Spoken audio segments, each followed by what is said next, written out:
For us, joy is our first priority. That we really believe, like ultimately, we want to see all kinds of growth, but our growth is going to be limited if we're not the type of place that our people aren't eager to come to.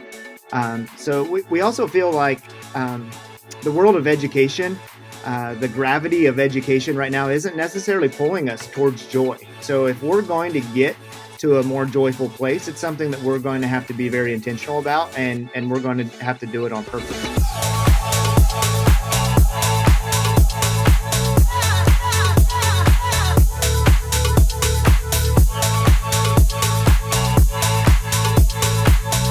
All right, well, here we go. Welcome back to another edition, another episode of Leading Through Unprecedented Times. I'm your host, Tom Murray, and so excited to introduce you today to my good friend, the one and only George Philhower from Indiana. George, how you doing, my friend? It's good to see you. Hey, good to see you, Tom. I'm doing well. I'm so excited to share your story. You know, I had the opportunity recently to see you again out in California. You're up on the big stage. You're running the show with our good friend David Miyashiro at this World of Work conference. I want to dive into some of that, but give our viewers or our listeners today just some background on who you are, where you're at, superintendent, what that looks like, the demographics of your school, and then we're going to go ahead and dive in. Sure. So, as you said, I'm George Philhower. I'm in my second year, finishing up my second year at Eastern Hancock. Prior to being at Eastern Hancock, I was at Western Wayne Schools for 13 years, and Western Wayne Schools is on the east side of Indiana. As you're leaving Indiana towards Ohio on 70, Wayne County is the last one you go through, um, and this is my second year at Eastern Hancock. And if you're going down 70 out of Indianapolis, you can actually see Eastern Hancock from Interstate 70. We are the last small rural school on that corridor into Indianapolis. So once you get past us, there's all the larger metropolitan schools, and we're the last small district before you get to the larger cities. We're 1,200 students. Essentially, we've got three buildings, but they're all connected, so we can see. I could walk out my office here and head down to see the high school, and then within 5 minutes, I can see 1,200 kids, K through 12, actually preschool through 12. So it's a pretty special place. We're doing some amazing things. We got a building full of amazing educators who come to school and love on kids every day. Yeah, that's awesome, George. And I'm not sure I've ever told you this, but I remember the first time that I met you, I believe you were an assistant superintendent, was it, there in Western Wayne? I believe that was your role. And I remember as I was working with your staff, I remember somebody making a comment, kind of pointing to you as I was just had met you that day, saying something along the lines of, and I'm sure I'll butcher the words, but it was something like, he's not afraid to push limits. He's not afraid to push forward, because you were doing some pretty innovative and neat things. And certainly it wasn't just about you by any means, the whole team. But one of the things I've known is getting to know you probably over the last decade or so is that you are doing incredible things, willing to think differently, willing to think about, the workforce, willing to think about some of the things we'll dive in here in just a moment. And so I have all the respect in the world for you, and it's an honor to have you here on the podcast. One of the pieces that I wanted to mention, when we think about our Future Ready podcast here, we also just look for very diverse lenses. So to have somebody, a superintendent, come on and say, all of our buildings are on one campus in one spot is going to contrast somebody we're going to have later on the podcast a number of weeks from now, who's one of the superintendents of one of the largest districts in the country. Our good friend Calvin Watts will be on in a number of episodes towards the end of the season. And so just hearing and contrasting some of that, maybe we can even get into some of the challenges that small rural districts will face related to some of those pieces. But one of the things that I really wanted to spend our time on today, that I respect so much about your work, and as I listen to you on the stage, as I talk to some of your folks, I know that you all have these, what you're starting to call these promises. And I know our good friend David Miyashiro and his district in Cajon Valley in California, they share something very similar. And I'm going to ask you to share those promises, and then let's dissect each one a little bit, because I think it's just a different way of looking at it. And I really respect the way you've put that out to your staff to look at all aspects of a child's education. So talk to us about those promises, what they look like, and then let's dive into each one. Yeah. So as I said, this is my second year at Eastern Hancock, and over the summer, I spent the first year really trying to get to know the people, and we had lots of conversations about what are the things we're proud of that we already feel like we do really well. Historically, we're a district with 35% transfer students, so we are literally on the interstate, but you cannot get to our school from the interstate. But having said that, 35% of our families choose to drive out of district and come here, and we don't provide transportation, which means that our pickup lines at the end of the day are crazy. So we had to think about what is it that's causing people to want to come here, and let's try to put our finger on that so that we can continue to do it on purpose. And at the same time, we had lots of conversations about what kind of place do we want to be 10, 15, 20 years from now. And we've adopted four values, for lack of better words. We've called them priorities. When we were in San Diego, Tom Vander Ark called them design principles, and I kind of like that too. But really, as you said, I learned from our friend David Miyashiro. He has 8 promises in his district. So within the next year, we're going to be thinking about these 4 things and thinking about, well, what changes if we go from calling them priorities to promises. So for us, those 4 things are: number one is joy. We want to think every day about what can we do to make this the kind of place people want to be. So what do we do today to make everybody want to come back tomorrow? From the preschooler to the high schooler to the grown up that comes to work, no matter what their job is. So joy is our first priority. Connections number 2, because not only do we want them to want to be here, we want to make them feel like this is the type of place they belong. And then number 3 is growth. Obviously, we're a school, so we want to measure growth in all the ways that growth can be measured. And then number 4, we call success. And that's just a reminder that academics is not the end purpose of school, that we want to make sure that we're preparing kids for success beyond school.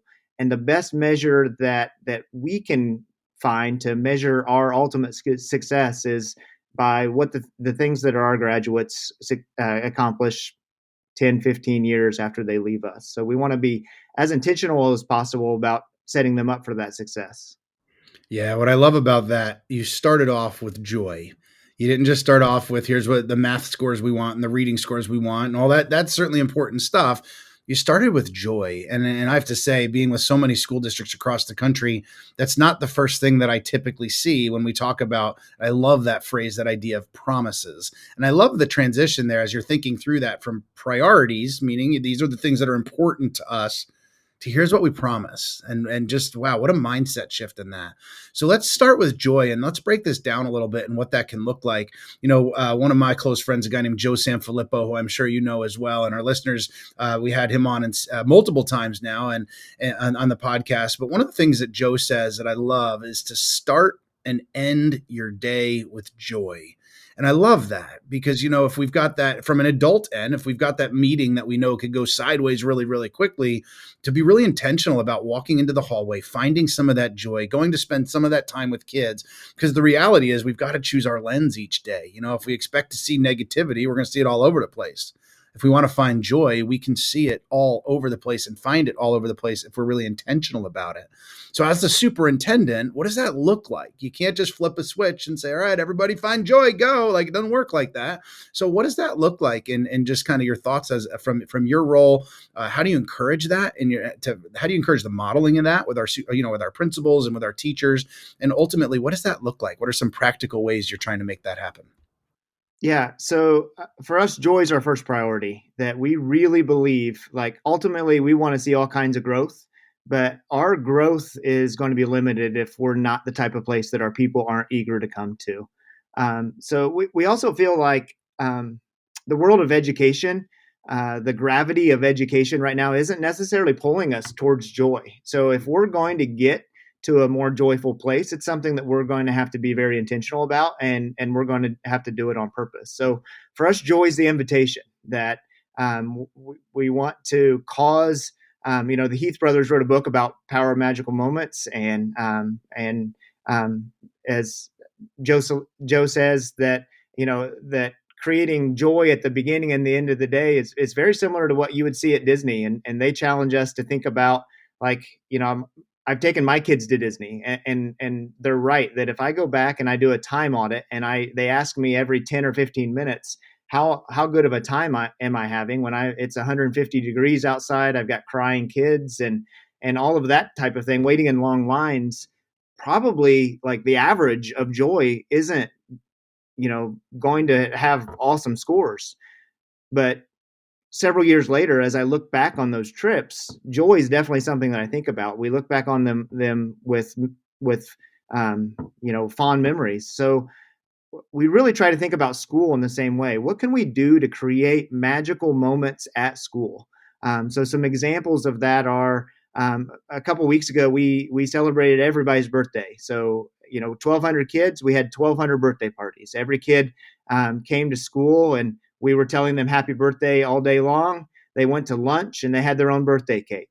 Every kid went back to class and opened their own birthday present, and they all, at the end of the day, went home with a shirt that says, "I celebrated my birthday at Eastern Hancock today." We had a balloon party at the end of the day where we had balloon artists come in and show students how to create different, all kinds of crazy, awesome balloon art. And what was interesting is it was essentially the same presentation for our K1 and 2 students as it was our juniors and seniors, and the amount of joy that we saw um, was consistent regardless. Um, you know, I think one thing that's also important is that it starts with the grown-ups. So um, I can't just ask the grown-ups in the school to cause joy if they're coming to a place that they don't want to be. So we try to create magical moments for them too. They came back to school this year. I have a lady that works in my office that's she's taken the joy pill, I guess we could say, because she's pretty incredible. And she came to me and she said, "Hey, I need to ask permission to do something." And I said, "Stacy, if it fits within our four priorities, you've got permission to do it." And she said, "Yeah, but I want to go dig holes around the campus, and I want to bury some things, and I need time for grass to grow over it." And so what she wanted to do is she created a scavenger hunt for our staff. She got some donations from the community. She went to local jewelry stores and literally bought treasure, and then created thousands of dollars of treasure, and then hid those things around our campus, and then waited a year for grass to grow. She commissioned local artists to create artwork with clues in it, and then she created poetry with clues in it as well. There were five things hidden. Our staff could come in at night or over the weekends with their families and participate in a scavenger hunt. Four of the five have been found 9 months later. So it's been a big success. So we really try to be intentional about, causing those magical moments. One thing that we're looking at for next year is that now that we've convinced everybody that joy is important, it is one more thing to do. And we've got lots of teachers with full plates already. So we want to be intentional about making sure that asking people to think about joy, that we don't burden them by giving them one more thing to do. So we're going to have an employee next year whose job is to help us coordinate the joy. So if I'm a teacher, I could tell that person, "Hey, I'm teaching these 4 units next year. Give me some awesome ideas." Or they could go to her and say, "Hey, I've always wanted to do this big, crazy idea. Can you help us pull that off?" So joy is so important to us that we will have an employee next year who's has a specific job to help us coordinate the joy. Wow, and I mean, you're certainly putting the money where the mouth is there when you're prioritizing a position to help coordinate it. One of the words that I just heard you say over and over and over again, you said at least 3 or 4 times, was the word intentional. I love the Disney connection or Disney analogy. As a Disney fan myself as well, everything they do, every moment of the day is intentional. Things don't just happen at Disney World by chance. It's all well planned, it's all intentional. And I love how this notion of being intentional to bring joy is a priority. I mean, that's the first thing we're talking about. And again, loving that notion of a promise. And I think it really connects well to the next one around connection, the ability to create connection, the birthday example, the balloon example, create environments that are inclusive, that people want to come to, where people want to be. So talk to us about that second promise, as we'll start calling them, what connection looks like and how you can be intentional about that as well. Yeah, so intentionality is definitely the key. So these four promises for us, they serve a couple of purposes. One is our compass. So they help us navigate as we're heading towards the destination, towards better. But the other thing that they do is they provide a filter. We're asked to make a bunch of decisions every day, And so our filter is joy, connection, growth, and success. So if those things lead to more of one of those things, then it's probably going to get a yes. And if it does not lead to one of those things, then it's probably something that we're not going to do. But that second design principle, that second promise is connection.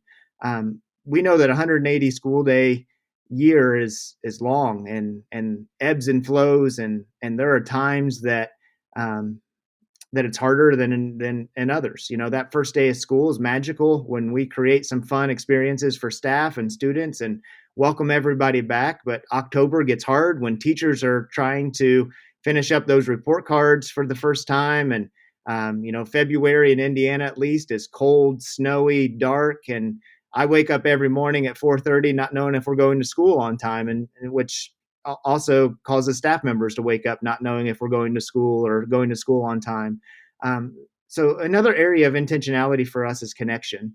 Um, when I came to Eastern Hancock, something that people kept telling me is, there's just something special about this place, and our size lends itself to some of that.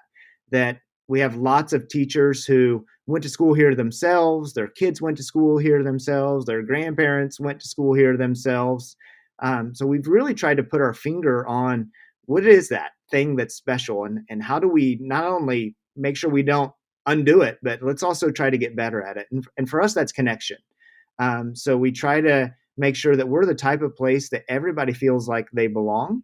Um, and then we try to design things to help everybody feel like this is the type of place that they're connected to. So an example of some things that we do, um, I bring my dog to school with me every day. Her name's Rosie. She's licensed as a therapy dog, and she hangs out with high schoolers all day long. And we have another teacher that brings a therapy dog, and it hangs out in the elementary all day long. And we've learned that we've got some kids that come from hard places and are dealing with some things that frankly we can't understand. And for whatever reason or a variety of reason, they've learned that they can't always trust the grown-ups in their life, and people are hard to trust. But for some magical reason, that dog looks at them in a different way than people do, and there's a level of trust, and it causes them to move closer to the school, which is what we want. We want kids moving closer to us so that we can help them, learn, grow, and be successful. So it's awesome for me. I've got about a 15-minute drive to work. It's me, two kids, and a dog that get out of the car every day. But all of that definitely in an effort to make this a place that people feel like they're connected to. Yeah, I love that. Two of the things that just jumped out to me that you've been talking about for the last few minutes. One is referencing it's the filter we use: joy, connection, growth, and success. And I think that's such a powerful way to look at it as you work to prioritize, especially as a superintendent, where are we going to allocate our money? What's going to have the biggest impact? How do we balance the needs of the community and all those different pieces? And I love that notion of it's the filter the lens that you choose or that you look through. And the second thing I that really jumped out is when you were just talking about trust. So much of this really comes down to trust. Our parents giving us the trust and having trust in us that we're going to take care of their babies and give them our all and create safe environments that are inclusive. And I really love that notion around connection. That's powerful, powerful work. And just again, that lens that you're choosing. So talk to us about growth. Obviously, the academic standards that we need to hit, the academic push, preparing kids for that world of work and all those different pieces. Talk to us about that promise, what that looks like and how you go about sharing it. Sure. So I think one thing that we probably shouldn't overlook too is that if I'm going to grow, it's not possible without some level of vulnerability. So in order to learn something that I don't know, I have to be willing to admit that I don't know something, which to be willing to do that requires that I have a level of trust and I feel safe. So for us, that goes for grown-ups and for kids. So we want all of our learners, so from every single person that walks through our doors to be a learner, and getting better. And so for them to um, do that requires that we create a safe space for them to be willing to understand and admit that they don't admit or that they don't know everything, and that starts with me. I feel like I don't know. Sometimes I feel like maybe I'm the only one that um, has that imposter syndrome, but I'm learning that it's kind of something everybody feels from time to time. That maybe there's I don't know. Maybe I spend half my time assuming that I got here by a clerical error or something. That if somebody's going to show up with the door with a clipboard and say, "Hey, I'm on to you," and I know you don't really know what you're doing, and um, so I think that's why it's so important for us to make everybody feel safe. Because if I'm feeling like that, then the teenager who's dealing with all the things that they're dealing with is certainly feeling that way too. Um, so for growth, for us, it started with our grown-ups. Is what can I do to create a space that is that feels safe for them to admit that they're not perfect and that we need to work together to get better. And as we looked at all the things we when we analyze our values and where we are within those four priorities, those four promises, we're always looking through them through the lens of what are the things that we're already doing that we want to keep doing and we want to double down on them and get better at. We want to look through the lens of those four priorities and think about what are the things that we might be doing that we want to stop that because they're not leading towards joy, connection, growth, and success. What are the things that are new that we might want to start doing? And then fourth, what are the things that what if we were really brave and we were crazy enough to throw 1,200 birthday parties on the same day? And we call that our wow, you know, criteria.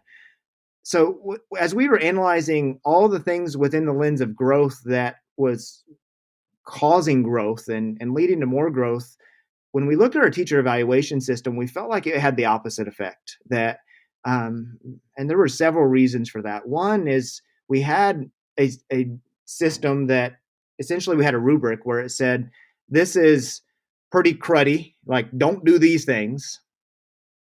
This is you need to do better."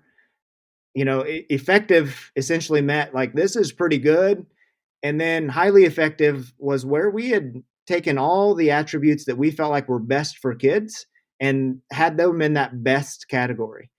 But then at the same time, we were telling our teachers that like it's okay to be effective. Like essentially, like not everybody's going to be highly effective.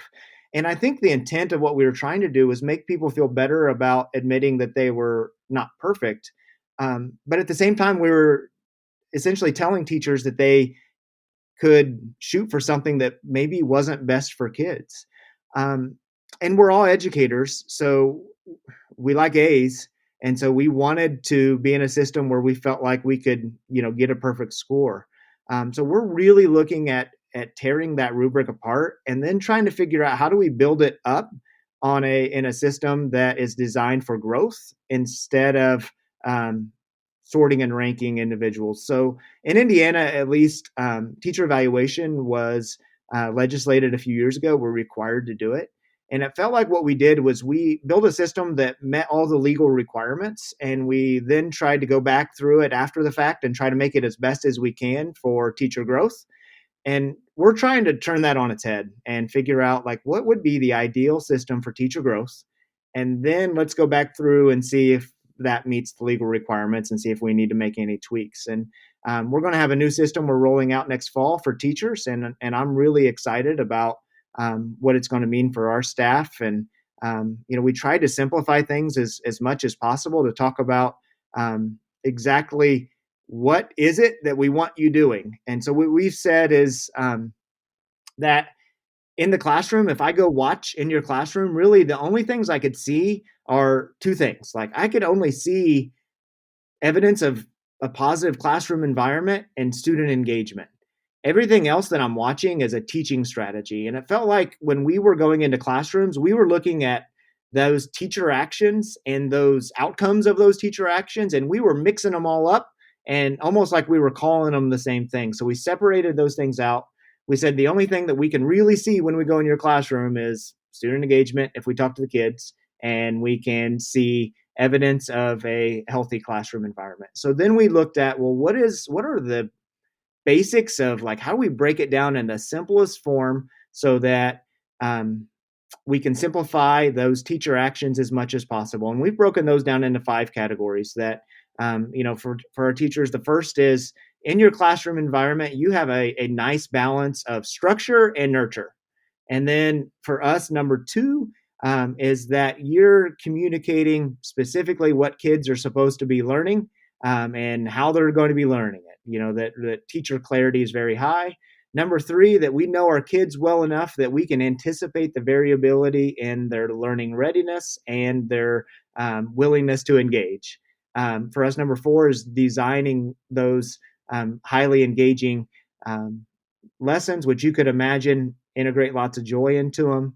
Then number five is just reflective and responsive teaching practices. So we try to simplify that as much as possible. Then that leads to some goal setting for our educators and some healthy conversations.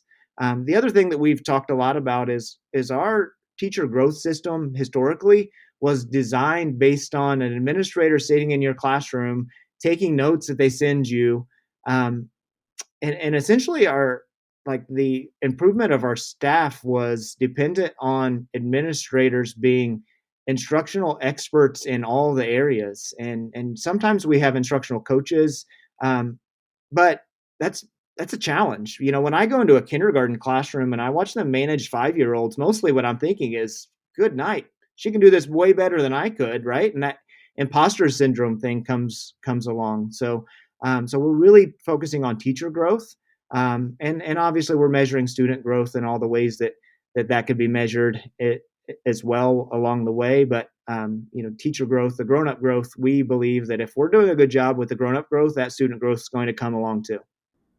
Yeah, I think your ability to model vulnerability in the work is one of the things that really just stuck out to me in sharing that, but also the ability to look at a system like teacher evaluation and say, how do we do this better? And getting the input from your people, I think, is just so key.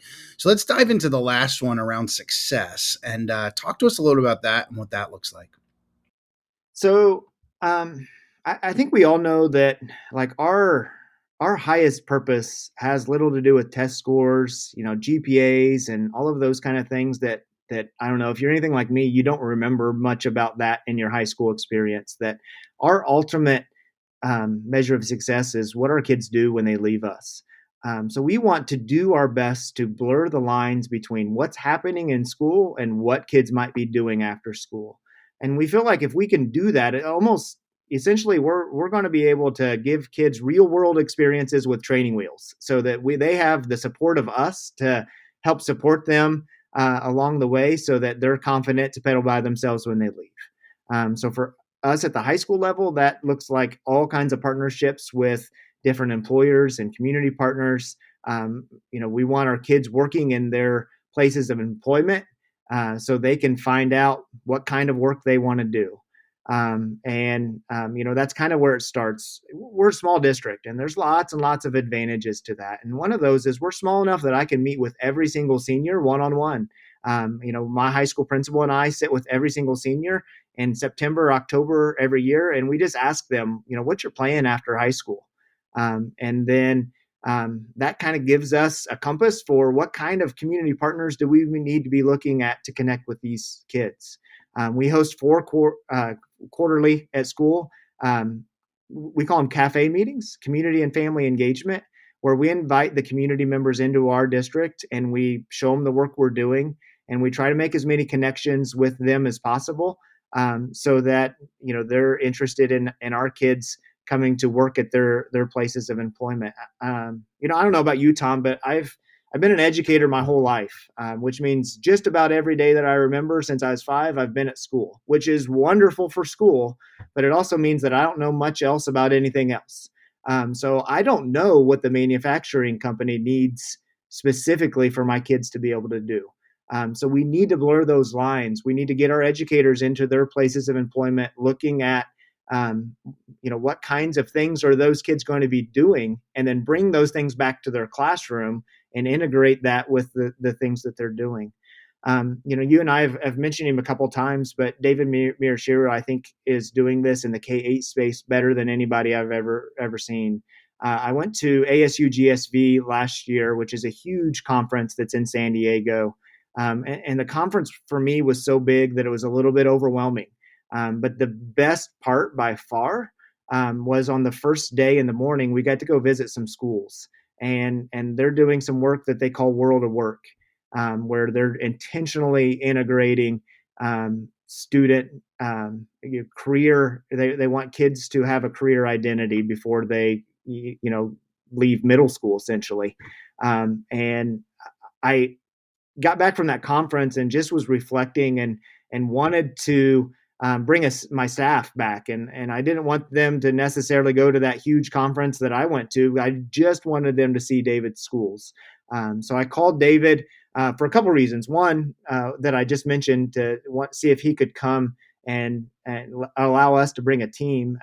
And then two, I work with a group in Arkansas, their Office of Innovation, and I helped them plan their annual conference. And I was convinced that David and his team, they needed to be heard in Arkansas as well. So I asked David about that, and then also asked him if I could bring a team, and he said, "Yeah, sure. Let's talk about that when we're in Arkansas together." So we went to Arkansas and did a couple sessions together, and really just kind of got to know him. And I've got a friend named Stacy Smith in Arkansas, who's the deputy commissioner for their state. And I was talking to her between sessions, and I just said, "Hey, Stacy, planning a trip to Arkansas during my spring break. I'm gonna bring a team from my school out there." And she said, "Well, my daughter lives in San Diego." And I said, "Well, you should just come with us. And you need to go into this next session and listen to David and hear from his team." And she did. And then she was the next one up on stage. And so she listened to David and then went up on stage and invited the whole state of Arkansas to come to San Diego with us. So then after that, David and I felt like we needed to plan a conference. So the World of Work conference came from that. We had that and just a few weeks ago. It was an incredible experience. We got to go see some of David's schools. Had some pretty incredible speakers like yourself, Tom. They got to come out there. I couldn't be excited. I think that has spurred some work in my district. Something that we've learned is that a kid can't aspire towards a career if they don't know that it exists. And so in Cajon Valley, they expose their kids to 6 careers per grade level, starting in kindergarten, around the Holland Code, the RIASEC model. And we're looking to do something very similar, which is pretty incredible. If you think about 6 careers per grade level, starting in kindergarten, by the time they're in 8th grade, that's 56 careers or 54 careers that they would be exposed to, that maybe they wouldn't have known about, which is pretty incredible. Yeah, no, that absolutely is. And a shout out to our future ready advisor, David Miyashiro, an incredible, incredible leader. That conference that you all put on was just tremendous. And thanks for the shout there. But, as we think about, here at Future Ready, some of these emerging practices we're talking about around career pathways, George, you've really outlined how do we lay the foundation around joy and connection and growth to then ultimately success. And I love that, asking each kid what it is that they want to do for their future. As you just mentioned, building those community partnerships. Who do we need to partner with? What's this going to look like? But then also the power of your own connection to reach out to somebody that you didn't know to say, show me how you're doing it in your district so that I can take that back to our district to continue to make some of those changes and growth. Shows your willingness as a superintendent to be intentional about it, to also continue to be vulnerable, to say, hey, we don't have all the answers and there's room for growth here as well, to model to your teachers and ultimately to your kids, we're going to continue to grow. This isn't something we just expect from you teachers. This is something we're going to do together to be able to do that. And that World of Work, Ed Hidalgo, we will have on a podcast episode coming up here as well. You'll get to hear more about that. But I think you've really laid that foundation for the framework to be able to do some of that, even in a very small, very rural district. It's not saying, hey, we don't have the resources because we're small and rural. It's saying, let's figure out what our kids need. Who can we partner with to lay the foundation for those types of pathways, those types of opportunities for our kids to be able to learn? So incredibly powerful stuff. Before I let you go, because I know as a soup, you're on the go and you're always running, let me ask you, if somebody's listening to this episode and they're hearing about, everything from joy to connection to growth to success. And they're thinking like, where can I start? This is your second year in the district. So that was you just not too long ago. You had a lot of great things in place, I'm sure, walking in, just like they do listening. But where would you recommend they start around these conversations with the promises or whatever that might look like? Yeah, I think I think a couple of things. One would be just being intentional about the direction that things are going to be moving. I really believe that if you're not going somewhere on purpose, then you might accidentally end up somewhere that you're not intending to go. Um, the other that I've been thinking about a lot recently, Tom, is just that yes, it's important to think about like what's the direction that we want to go, and what are the things that we need to do while we're on our way there. That absolutely those things are important, but really probably what's most important is how do we make the people feel along the way as we're bringing them with us. That I think that maybe early in my career I probably overlooked that more than I should have. I think we were all um, had those moments of um, I don't even know what you would call it, but immaturity maybe. But really, I would encourage anybody to spend at least as much time thinking about how the people are feeling, as much as we are, the things that we're doing and the direction we're going. My friend, you are one of the most human centered people, most incredible leaders that models vulnerability, that just focuses on their people, focuses on opportunities for every one of their kids that they serve. I'm proud and honored to call you a friend. I'd put my own children under your leadership, my friend, in a heartbeat. Everybody, that is George Philhower. George, thank you so much for your time today. Continue to lead the way. Thank you so much, Tom. I've looked up to you for a long time, and your kind words certainly mean a great deal.